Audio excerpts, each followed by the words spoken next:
परमेश्वर की स्तुति करते हैं। हम सभी अभी आराधना किए गीतों के माध्यम से, और प्रभु का आगमन यहाँ पर है। प्रभु का आगमन, जो दोबारा आगमन, वो भी निकट है। तो आइए हम आप सभी का एक बार हृदय से स्वागत करते हैं। ओम भद्रं कर्णेभिः शृणोयाम देवा भद्रं पश्येमाक्षभिर्यत्राः स्थिरैरङ्गैस्तुष्टुवाग्वं सस्तनुभिः व्यसेमहि देवहितं यदायुः। आप सभी सज्जनों का, आप सभी प्रभु के दासों का, आप सभी प्रभु के बेटे और बेटियों का, जिसके हृदय में प्रभु यीशु निवास करते हैं, उन सभी का मैं स्वागत करता हूँ। हालेलुया। रामायण में कहा गया है, बंदऊँ प्रथम महिषुर चरणा, मोह जनित संशय सब हरणा, सुजन समाज सकल गुण खानी, करऊँ प्रणाम सप्रेम सुवाणी। पहले पृथ्वी के देवता ब्राह्मणों के चरणों की वंदना करता हूँ, जो अज्ञान से उत्पन्न सभी संदेहों को हरने वाले हैं। फिर सब गुणों की खान संत समाज को प्रेम सहित प्रभु यीशु मसीह के मधुर और मीठे नाम में सुंदर वाणी से प्रणाम करता हूँ। हालेलुया। यहाँ पर देवता शब्द आया है। ये देवता वही है जो देने का काम करता है, जो लोक हित के लिए, जन कल्याण के लिए अपना त्याग करता है। वो अपना निवास किसी को रहने के लिए देता है, अपना अन्न में से भोजन वस्तु गरीबों के लिए निकालता है, अपना कुछ रुपया पैसा जो बचत होता है दशमांश के रूप में, वो प्रभु के कार्यों के लिए प्रभु के दासों को देता है, गरीब लोगों को देता है। वो उसको हम देवता कहते हैं। यहाँ पर अन्यथा नहीं लेंगे कि देवता शब्द यहाँ पर आया है, पंडित जी देवता बोले हैं। कन्फर्म रहें, कंफ्यूज नहीं, कंफ्यूज नहीं। हमारे यहाँ 70 किलोमीटर की दूरी है। जब हम अपने गांव से भिलाई में आते हैं तो फिर वहाँ पर मैं क्या देखता हूँ कि कम से कम 4-5 कुत्ते का एक्सीडेंट हो जाता है। कोई मरे पड़े रहता है, कोई तुरंत मरा रहता है। यानी कि कुत्ता क्या करता है, थोड़ा बीच सड़क में जाता है, फिर कार देखता है, फिर वापस आ जाता है, कार चलाने वाले को चकमा देता है, कार में कुचला जाता है। तो 4-5 कुत्ते 70 किलोमीटर के दायरे में मर जाता है, रोज़ की बात है।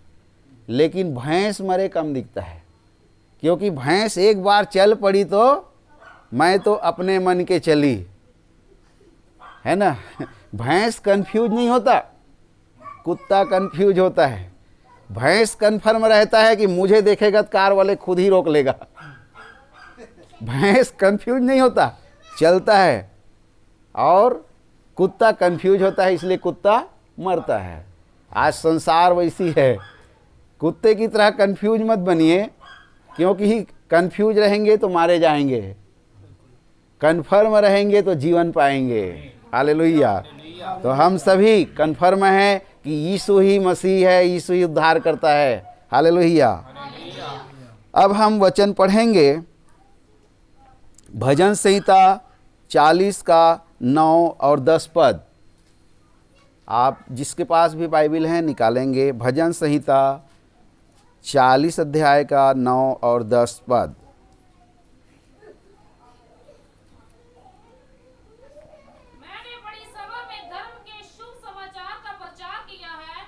मैंने बड़ी सभा में धर्म के शुभ समाचार का प्रचार किया है। देख मैंने अपना मुंह बंद नहीं किया।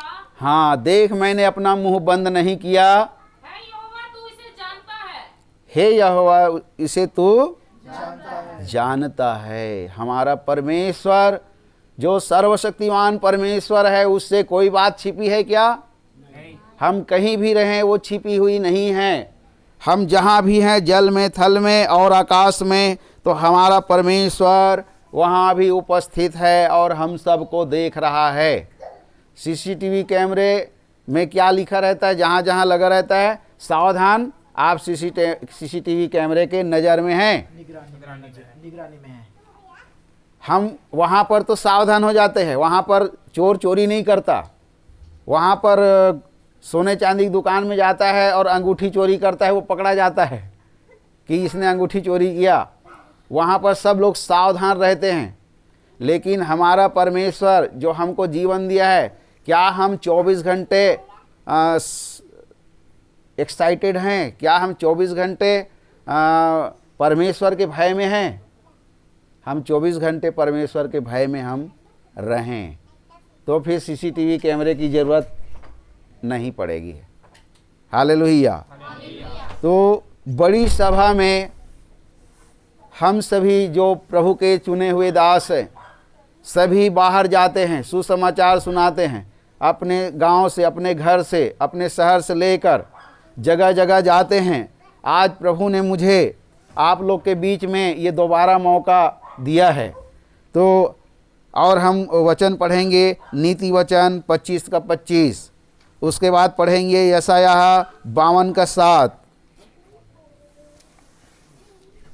नीति वचन, जैसा थके मांदे के प्राणों के लिए ठंडा पानी होता है, हाँ, वैसे ही दूर देश से आया हुआ शुभ समाचार भी होता है। थके मांदे व्यक्ति प्यासा है तो उसके लिए अगर हम ठंडा पानी देते हैं तो उसके लिए वो अमृत के समान लगता है।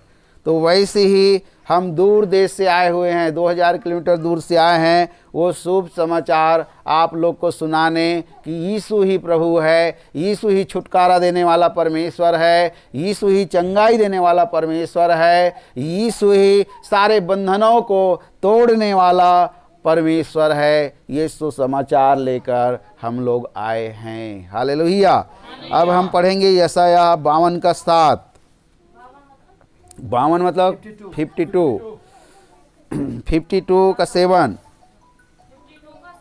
हाँ, पहाड़ों पर उसके पांव क्या ही सुहावने हैं, हाँ, पहाड़ों पर क्या ही उसके पांव सुहावने हैं, जो शुभ समाचार लाता है, जो शुभ समाचार को लाता है, जो शांति की बातें सुनाता है शांति की बातें सुनाता है, और कल्याण का शुभ समाचार हाँ, और उद्धार का संदेश देता है। उद्धार का संदेश।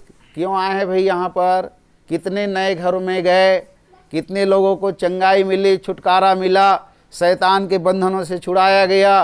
परमेश्वर के राज्य के लिए हमने ये काम किया, परमेश्वर ने आशीष दिया, परमेश्वर ने सहायता किया और हम दोनों भाई यहाँ पर पहुँचे हुए हैं। और पहाड़ों पर सुसमाचार, आप सभी पहाड़ अगल बगल पहाड़ ही पहाड़ है, वहाँ पर शुभ समाचार सुनाने के लिए हम लोग परमेश्वर की कृपा से, उसकी प्रेरणा से आए हुए हैं। तो आइए, अब ये बात हो गई, अब हम कुछ बात वेदों से हम आपको बताने जा रहे हैं कि हमारा यीशु के बारे में सारे वेद पुराण भी यही कहता है। यज्ञ का मतलब आप लोग क्या समझते हैं? यज्ञ जो स्वाहा स्वाहा कहते हैं, यज्ञ का मतलब होता है लोक कल्याण के लिए, लोक हितार्थ कार्य के लिए अपने जीवन को दे देना, स्वाहा करना, अपने आप को गला देना, अपने आप को खपा देना, अपने जीवन को खपा देना। प्रभु यीशु मसीह ने क्रूस में यज्ञ किया आज से 2000 साल पहले। हम सब के पापों के लिए, हम सब के उद्धार के लिए प्रभु यीशु मसीह क्रूस पे कुर्बान हुआ। उसने संपूर्ण मानव जाति के कल्याण के लिए यज्ञ किया, जिसको हम क्रूस यज्ञ कह सकते हैं। यज्ञ में क्या होता है? घी और सुगंध जड़ी बूटी उसमें होमते हैं, लेकिन प्रभु यीशु ने क्या होमा? अपने शरीर, प्राण, आत्मा को उड़ेल दिया। उसने 39 कोड़े खाए। क्रूस के पहले 39 कोड़े उसको लगाया गया। वो हमारे कल्याण के लिए, हमारे चंगे होने के लिए उसके वो अपने पीठ पर 39 कोड़े खाए हैं। हालेलुया। हम विश्वास करेंगे, पतरस की पत्री में भी लिखा है कि उसके कोड़े खाने से हम क्या हुए? चंगे हो गए। इस बात को जानिए। तो हमारा परमेश्वर लोक हित के लिए, जन कल्याण के लिए आया। लूका रचित सुसमाचार अध्याय 2 में आया है, 2:10 में, कि वो सब लोगों के लिए, देखो मैं तुम्हें सुसमाचार सुनाता हूँ, स्वर्गदूत ने कहा। और वो सब लोगों के लिए, सब यानी पूरे मानव जाति के लिए आया। कोई क्रिश्चियन के लिए नहीं आया, उस समय क्रिश्चियन था ही नहीं, कोई ईसाई धर्म था ही नहीं, सभी मानव थे उस समय। कोई हिंदू धर्म भी नहीं जानते थे। ये सब धर्म का चक्कर अभी चला, और धर्म के कारण लोग आपस में टकराहट हो रही है, आपस में लड़ाइयाँ मची है। लेकिन प्रभु यीशु किसके लिए आया? सब मनुष्यों के लिए आया, पूरे मानव जाति के कल्याण के लिए आया। और उसमें से मैं भी उसमें शामिल हूँ, भाई भी उसमें शामिल है। हम लोग कोई मूल ईसाई क्रिश्चियन समाज से या क्रिश्चियन के घरों में हम लोग जन्म नहीं लिए हैं। हमने सत्य को जाना और सत्य ने हमें स्वतंत्र किया। तुम सत्य को जानोगे और सत्य तुम्हें स्वतंत्र करेगा। हम इस बाइबिल की पवित्र कलाम से जान सकते हैं। लय व्यवस्था 1 अध्याय का 10 पद, लय व्यवस्था निकालेंगे।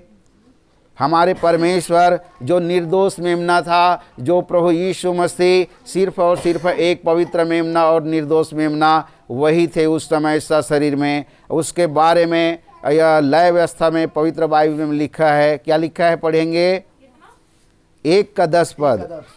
और यदि वह भेड़ों व बकरों का होम बलि चढ़ाए, तो निर्दोष नर को चढ़ाए। यानी हमारे पापों के बलिदान के लिए पहले पुराने नियम में हमारे पूर्वज लोग क्या करते थे? मंदिरों में जाके बकरा का बलि करते थे।